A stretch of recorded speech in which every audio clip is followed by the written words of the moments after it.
আমরা লক্ষ্য করছি অন্তর্বর্তীকালীন সরকার সীমা ছাড়িয়েছে।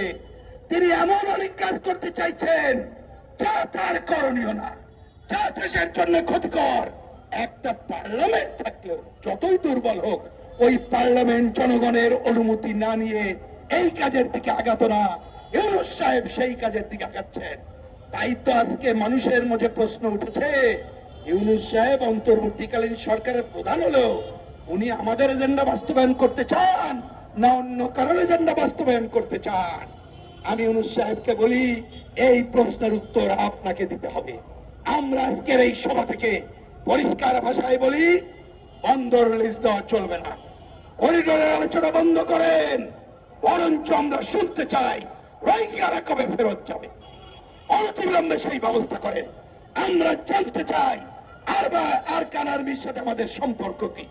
আমরা জানতে চাই ওই পুরো পার্বত্য অঞ্চলকে ঘিরে নানা ধরনের যে সশস্ত্র গ্রুপ গড়ে উঠেছে, কাদের তত্ত্বাবধানে চলে, তারা বাংলাদেশের স্বাধীনতা সার্বভৌমত্বের বিরুদ্ধে অবস্থান নিচ্ছে কিনা, এগুলো শ্বেতপত্র প্রকাশ করে।